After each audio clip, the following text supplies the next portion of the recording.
And now listen to me. Now, I have a, special request from Ashwini Kumar. His flight is at 7 and he has to go, and tomorrow he may not be, he's going to Chennai. So with the permission of the House, I am calling him now. Other names are, I will also take there. Dilip Kumar, now not there. Praful Patel. Parida, okay, with your permission, I am calling. After him, I will call you. Okay, now Sri Ashwini Kumar. After him, Parida will speak. बहुत धन्यवाद उपसभापति जी, आपने मुझे accommodate किया। मैं खास तौर पे आपका धन्यवाद करना चाहता हूं और सदन का भी धन्यवाद करना चाहता हूं। उपसभापति जी, राष्ट्रपति जी के अभिभाषण पर बहुत चर्चा इस सदन में हुई है और लोकसभा में हुई है,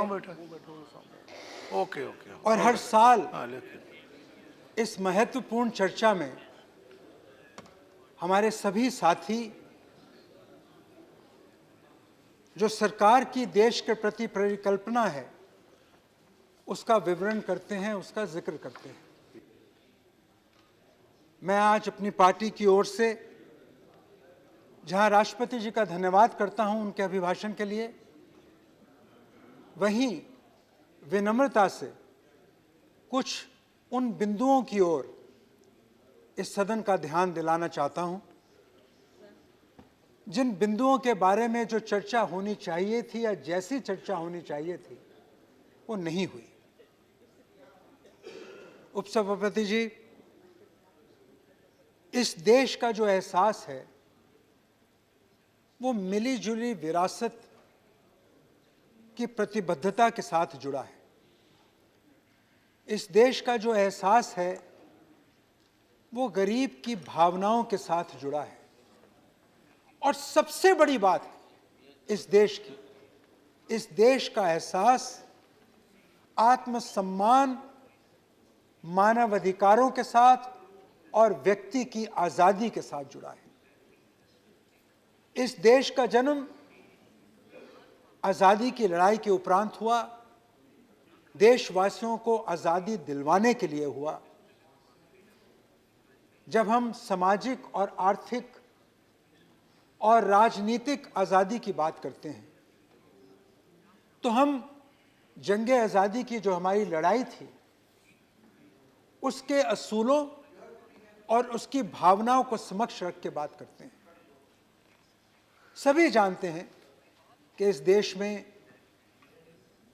तरह तरह के लोग रहते हैं, तरह तरह के धर्म हैं जिन पे लोगों की आस्थाएं हैं, और ऐसा लिखा है। उन आस्थाओं के प्रति सभी की प्रतिबद्धता भी है और कहने को वचनबद्धता भी है।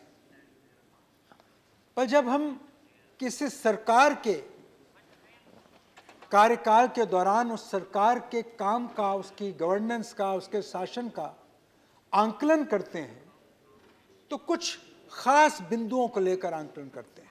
नड्डा जी ने बहुत स्कीमों के बारे में जिक्र किया, मैं उस पर ज़्यादा समय नहीं लूँगा क्योंकि सभी जानते हैं कि वो स्कीमें यूपीए सरकार की थी जिनको आज दोहराया गया है, नया जामा पहनाया गया है। पर खैर, आपने हमारी स्कीमों को आगे बढ़ाया, हम आपके आभारी हैं क्योंकि आपने समझा और जाना कि इन्हीं स्कीम्स के द्वारा इस देश के गरीब लोगों का सशक्तिकरण होगा, ये देश आगे बढ़ेगा। नड्डा साहब ने बहुत बातें करी, फाइनेंशियल इंक्लूजन की बात की, स्वास्थ्य की बात की, इंफ्रास्ट्रक्चर की बात की। मैं जानता हूं कि जब सरकारें बदलती हैं तो वो चाहती हैं कि ज़्यादा से ज़्यादा वाहवाही वो लूटें, पर कम से कम मर्यादाओं को सामने रख के ये तो ख्याल कर लेना चाहिए कि लोगों की मेमोरी, लोगों की याददाश्त इतनी भी कमज़ोर नहीं कि 2 साल में वो भूल जाएं कि जिस बुनियाद पर आप अपना घर खड़ा कर रहे हो वो बुनियाद यूपीए 1 और यूपीए 2 में रखी गई थी। मगर जिन बिंदुओं पर मैं आज खास तौर पर चर्चा करना चाहता हूं, कुछ संवैधानिक मर्यादाएं हैं, कुछ राष्ट्र की मर्यादाएं हैं। उन राष्ट्र की मर्यादाओं को यह सरकार बरकरार रखने में कामयाब हुई है या नहीं, आज इसकी चर्चा आपको करनी है। आपने राष्ट्रपति जी के अभिभाषण में 3-4 बिंदुओं को अंकित किया। आपने कहा एकात्मा मानवता, आपने कहा सबका साथ सबका विकास, आपने कहा गरीबों की उन्नति, किसानों की समृद्धि, युवाओं को रोजगार। और इसके अलावा जिस संविधान की सुरक्षा करने की शपथ आपने ली है सरकार के में आने के वक्त, उस संविधान में 3 बिंदु निहित हैं, 3 मर्यादाएं निहित हैं: बराबरी, स्वतंत्रता और भाईचारा। इन पैमानों पर आप कहां उतरते हैं, यहां आपको कैसे आंका जाए, यह देश आंक रहा है। और मैं आज जोर दे के अपनी पार्टी की ओर से यह कहना चाहता हूं कि आपकी सरकार के चलते जहां सांप्रदायिक उन्माद बढ़ा है, जहां गरीब का शोषण बढ़ा है, जहां दंगे फसाद बढ़े हैं, और ये आंकड़े मेरे नहीं हैं, ये आंकड़े इसी सदन में एक स्टार प्रश्न के उत्तर में सरकार ने दिए हैं, और मैं बताता हूं जहां आप मुझसे सवाल कर रहे हैं। 2015 में 751 सांप्रदायिक उन्माद हुए सारे देश में, 97 लोगों की जानें गई और 2264 लोगों को जख्म सहने पड़े। आप शेड्यूल कास्ट और हमारे हरिजन भाइयों के खिलाफ जो अत्याचार हुआ है उसकी बात करते हैं, मैं शोषण की बात कर रहा था, उसका जवाब सुन लीजिए। पंजाब, जहां अकाली दल के साथ आपकी साझेदारी है, 73.24% ज्यादतियां बढ़ी हैं। मध्य प्रदेश 44.38% हरिजनों के खिलाफ ज्यादतियां बढ़ी हैं। राजस्थान 44.41% ज्यादतियां बढ़ी हैं, और 1 दिसंबर 2015 को इसी सदन में आपकी सरकार ने ये आंकड़े दिए थे, ये मेरे आंकड़े दिए। मैं कोई टीका टिप्पणी नहीं कर रहा, पर शीशा दिखाना मेरा काम है। आप अपने दिल में झांक के सोचिए मुख्तार अब्बास भाई, इस देश में करोड़ों माइनॉरिटीज के जो लोग रहते हैं, चाहे वो मुसलमान भाई हों, क्रिश्चियन हों, जैनी हों, किसी सिख हों, किसी धर्म के हों, क्या आज वो अपने आप को सुरक्षित मान रहे हैं या समझ रहे हैं? नहीं समझ रहे। मगर किसी की भी जवाबदेही नहीं, कोई ये नहीं कहता कि किसकी जिम्मेवारी है, किसकी अकाउंटेबिलिटी है।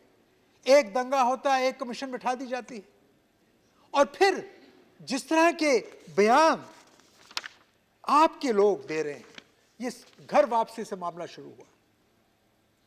मैं आपके शीर्ष नेताओं के नाम नहीं लेना चाहता, कुछ यहां सदन में हैं, कुछ नहीं है, पर आप जानते हैं मेरा इशारा किनकी तरफ। आपने बार बार कहा, आपके नेतृत्व ने कहा, ये किसी का व्यक्तिगत राय है, ये किसी के व्यक्तिगत बयान है, इसका पार्टी से कोई ताल्लुक नहीं। पर क्या आपने उन पर कोई एक्शन लिया? नहीं लिया। तो जो भावना देश में बनी, दबोलकर, पंसारे, कुलकर्णी, सुधेंद्र कुलकर्णी साहब के चेहरे को काला कर दिया गया। बंबई में जो देश का दिल है, और कसूर उनका क्या था कि उन्होंने कहा कि मैं एक पाकिस्तान के फॉरेन मंत्री हैं, उनकी किताब का विमोचन हो रहा, मैं जाऊंगा। वो तो आप ही की सोच के साथ रखने वाले हैं। आपके एक मंत्री हैं, वो कहते हैं सांस्कृतिक प्रदूषण हो रहा है देश में। क्यों? किस तरह सांस्कृतिक प्रदूषण हो रहा है?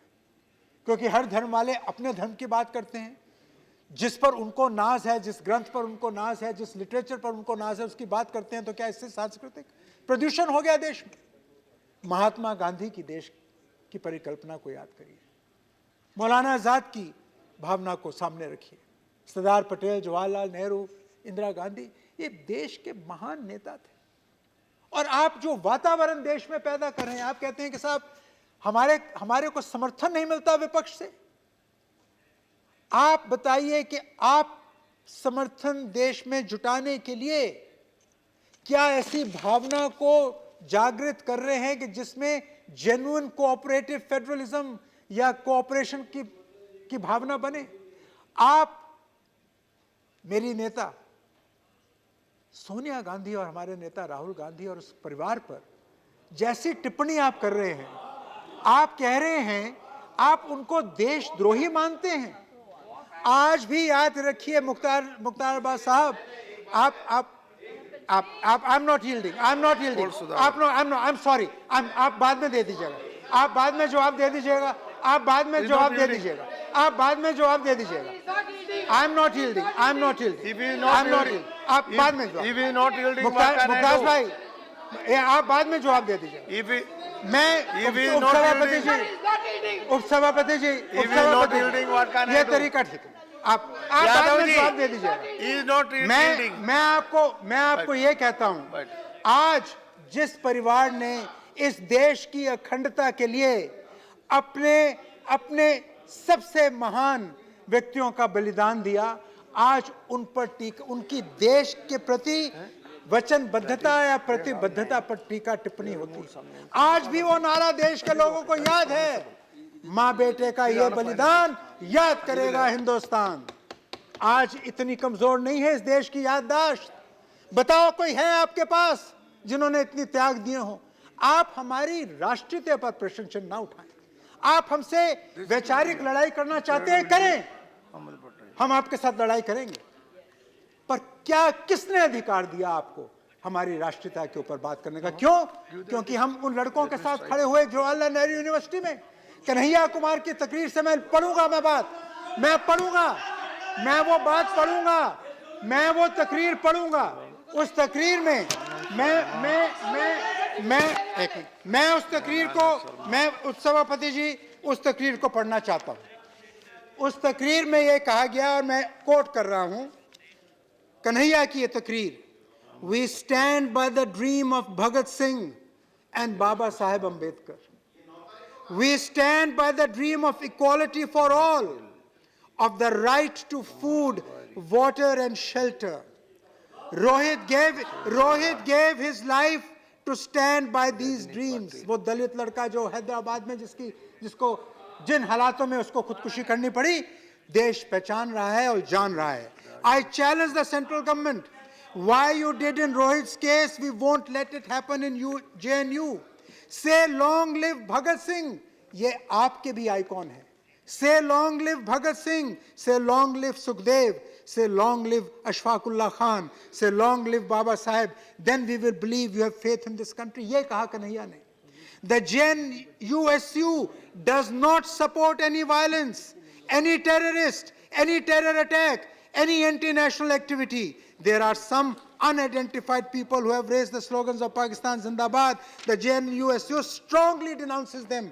ये साहब उस लड़के की तकरीर है जिस तकरीर के करके उस लड़के को आज जेल की चार दीवारी में बंद किया गया। मैं आपको बताता हूं उपसभापति जी, मैं आपका ध्यान खास तौर पे दिलवाना चाहता हूं। हम लोगों ने भी दिल्ली यूनिवर्सिटी में शिक्षा ग्रहण की। मुख्तार साहब, मैं आपको बताना चाहता हूं, आप भी स्टूडेंट लीडर रहे हैं। जब मॉरिस गेट पर छात्रों का आंदोलन होता था तो हम नारा लगाते थे सरकार के खिलाफ, क्योंकि उस वक्त यूनिवर्सिटी में पुलिस होती थी, लोग कभी कभी आते थे मॉरिस चौक में, कभी यूनिवर्सिटी के अंदर कोई नहीं आए। हम क्या नारा लगाते थे? नारा होता था, दम है कितना दमन में तेरे, देख लिया और देखेंगे। और भगत सिंह ने क्या कहा था? सरफरोशी की तमन्ना अब हमारे दिल में है, देखना है जोर कितना बाजुए कातिल में है। उन्होंने अंग्रेज के खिलाफ जरूर कहा था, मगर क्या हम लोगों ने हर पब्लिक मीटिंग में किसी ना किसी संदर्भ में ये नहीं कहा, वक्त आने पर बता देंगे तुझे ये आसमां, हम अभी से क्या बताएं क्या हमारे दिल में है। ये इनकलाबी तकरीरें युवा करते हैं। अगर युवा भी भावना नहीं जगाएगा तो कौन देश में जगाएगा? मुझे याद है दिल्ली यूनिवर्सिटी में, और मेरे मार्क्सिस्ट भाई आज यहाँ नहीं हैं, प्रोफेसर रणधीर सिंह, अभी हाल ही में उनका देहांत हुआ, एमेरिटस प्रोफेसर थे पॉलिटिकल साइंस के। मैं लॉ में पढ़ा करता था, पर उनका लेक्चर सुनने जाया करता था, तो मार्क्सिज्म पर वो लेक्चर देते थे। उन दिनों तो मैंने एक बार उनसे हाथ खड़ा करके एक सवाल पूछ लिया, और मैंने कहा, sir but what you are saying is not realistic, it is too idealistic. तो सन्नाटा, उन्होंने अपनी तकरीर बंद कर दी। कहा, अश्वनी तुम्हारी कितनी उम्र है? मैंने कहा, सर 19 साल। कहा, अरे दोस्त, 19 साल की उम्र में तुम रियलिज्म की बात करोगे तो आइडियलिज्म की बात कौन करेगा? समाज को बदलने के लिए इनकलाब की बात कौन करेगा? अगर भूख के खिलाफ इनकलाब की जरूरत है तो जरूर इनकलाब सही है। अगर बेरोजगारी के खिलाफ, अगर सांप्रदायिकता के खिलाफ इनकलाब की जरूरत है, इस देश में इनकलाब आना चाहिए। मार्क्सिस्टों ने कहा, जवाहरलाल नेहरू ने कहा, महात्मा गांधी ने कहा, अपने तौर से सबने कहा, भगत सिंह ने भी कहा। हमारा देश, स्टेट जो है वो देश नहीं होता। The individual does not exist for the state exist for the individual. Miss Smriti Irani is not here, distinguished minister of this government. She talked about Cicero. And what did she say? She's quoting Cicero. She said, a murderer is better than a traitor inside our gates. Yes. Mrs. Smriti Imrani will, I know, not heed Jawaharlal Nehru's concept of the noble mansion of free India in which every one of us can live with dignity. But I do hope that she would listen to some of the things that have been said by scholars that she has never tired of quoting. And she raked up Cicero, so I was somehow inspired to remind her of what Thomas Paine said. Thomas Paine said many years ago that the person who rises in defense of reason is the only true defender of the faith. What did James Madison say? James Madison said the same thing. He said to all who would wish to heed him, and this is important, Mukhtar bhai, मैं आपको संबोधित करके बात कर रहा हूं, बहुत बड़ी बात कही उन्होंने। कहा, there are more instances of the abridgment of the freedom of the people by the gradual and silent encroachments of those in power than by violent and sudden usurpations. And that is why we say eternal vigilance is the price of freedom. Fascism nowhere in the world has just leapt forward and landed itself. It has always come through creeping encroachments when the state turns a blind eye to those aberrations that defile and deface the promises of our Constitution. I stand in this House today on behalf of my party only to remind this august House that you are the custodians not of the longevity of the government. You are the custodians of the principles of the Constitution. And that, I dare say, that the Constitution, the revered, sacred Constitution of this country is under siege. And about freedom, I tell you, even in the hierarchy of fundamental freedoms, there is one freedom from which all other freedoms are derived, and that is the freedom of thought and expression. And Francis Bacon, I remember once he said, I read him a long time ago, he said, the business of thought is no vain scholastic dispute. He said, thought is something that has to be nurtured. Our institutions of higher learning, our schools, colleges, and universities have to become places for free exchange of ideas so that what is wrong in our system can be corrected and what is right continued. Please do not, by inaction or positive action, breach the sanctity of institutions of higher learning. We owe it to the succeeding generations. And I tell you, if today we blink and if today we balk, we will have to regret at leisure. Governments will come, governments will go.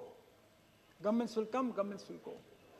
But once liberties are encroached upon, those who encroach upon the liberties never return back the liberties of the people. This is the lesson of history. As a student of history, I can tell you, lots of facts have been, lots of figures have been given here. Figures mean nothing A fact is like a sack. It won't stand up until you have a valid explanation for explaining why a particular fact emerges. You have to explain to the people of India why the suicides of farmers are taking place. 3,326 suicides took place of the farmers in 2015. And this government, which today's unfolding the budget says that we are pro-farmer, we are pro-agriculture. The pride of this country lies in its agriculture and in the pride of its farmers. You couldn't even give compensation to all those 3,300 people. There is, of course, no compensation for the loss of life. But even that notional gesture of compassion, you could do only to 1,800 people out of 3,300 people. And then you proclaim of compassion. I am asking you today. You are today accountable. We are not. We have done our part of answering to you for 10 years. But today, don't escape responsibility.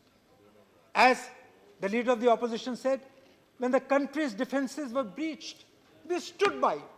I remember I was the spokesperson of the Congress party when the Kargil war took place, and Bajpayee ji was the Prime Minister.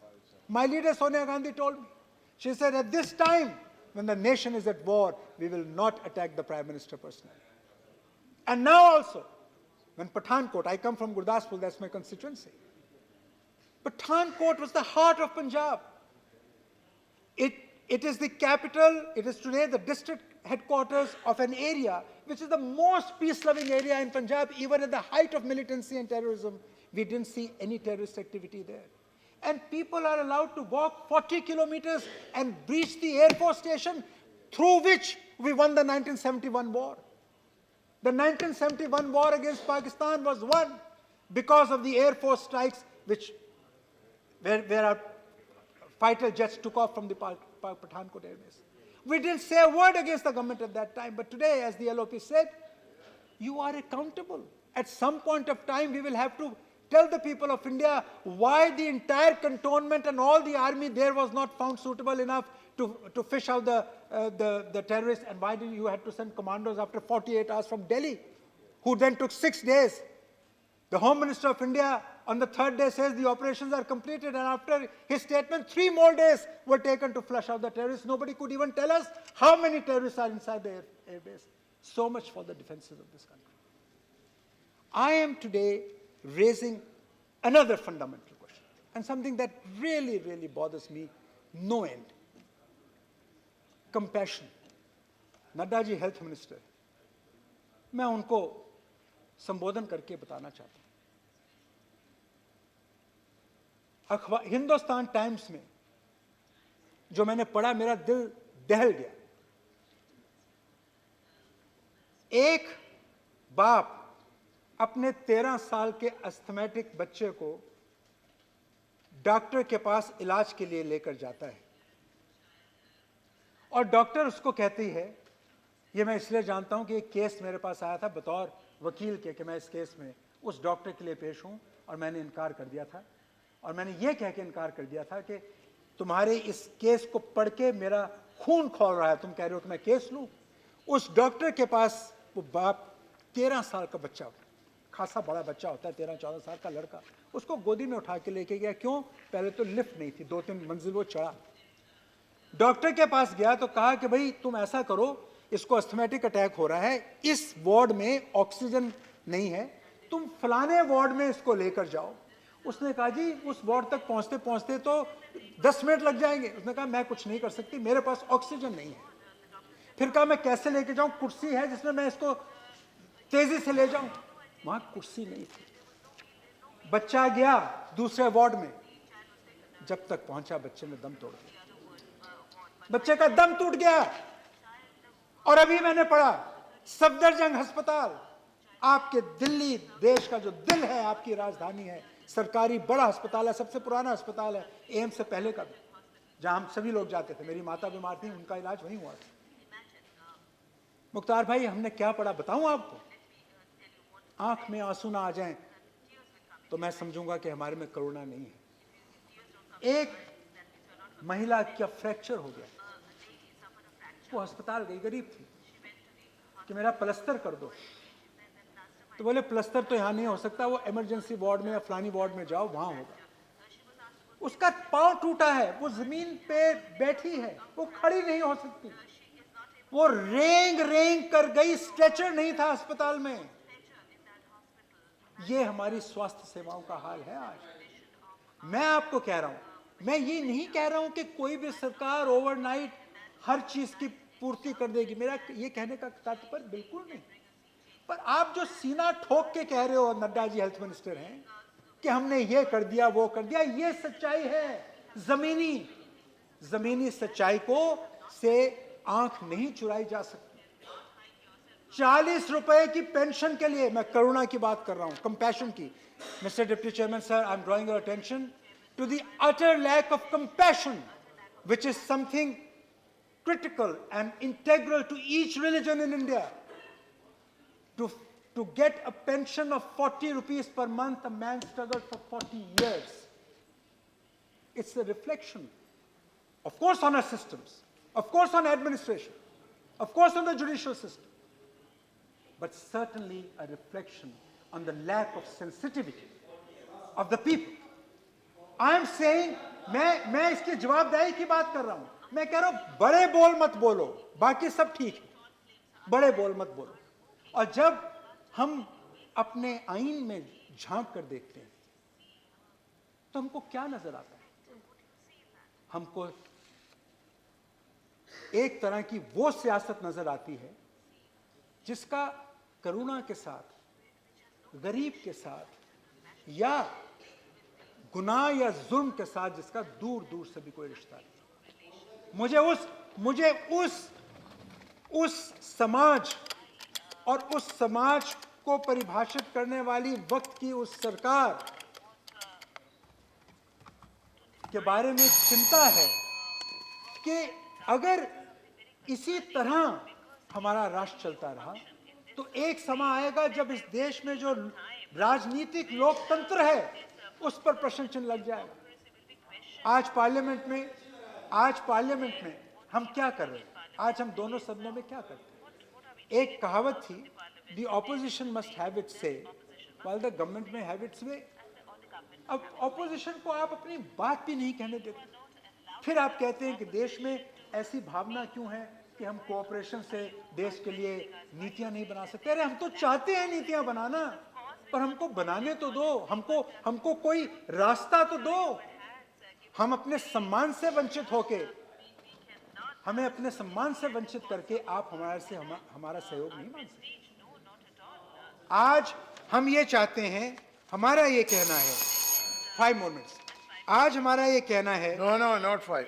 Okay, 2 more minutes. 2 more आज minutes. हमारा ये कहना है, 2 more minutes. आज हमारा ये कहना है कि सोचने की आजादी पर आप प्रतिबंध ना लगाएं। आज मेरा मुख्य बिंदु इस देश में, I want to talk sir about the debate that is raging in this country about nationalism and freedom. I have said earlier that nationalism and constitutionalism are not antagonistic to each other. Freedom and nationalism are not antagonistic to each other. René Descartes, a famous philosopher, said, I am because I think. मैं हूं, मेरा अस्तित्व है क्योंकि मैं सोचता हूं, मैं अपनी सोच रखता हूं। And what is it that Will Durant said? He said, the history of civilization has been the adventure of human reason. And I am reminding Smriti Irani in response to Cicero. And what did Hegel say? Hegel said that the progress of human civilization is the consciousness of the spirit of freedom. And what did our philosophers say? When Gurudev Rabindranath Tagore talked about the head being held high and talked about reason, what was he reminding us? That the country will become great only if you respect freedom, only if you respect compassion, Now, please only conclude. if you respect nobility. 1 more minute, sir. I am, sir, only drawing the attention of this House to the fact that this spurious debate that is being orchestrated in this country, pitting our constitutional and republican values against nationalism, is to be debunked. It has to be rejected. Each one of us is a nationalist, but we have our own idea of nationalism. No one at all in this country has a right to certify whether I'm a nationalist or not. I would exult and indulge in my right freely to speak, freely to think, so that my country becomes better, so that we can correct the aberrations of the past, so that we can deliver on the faith that the succeeding generations of Indians have in Okay. us. With these words, Mr. Chairman, Thank you. sir, I thank you for your... Thank you very much.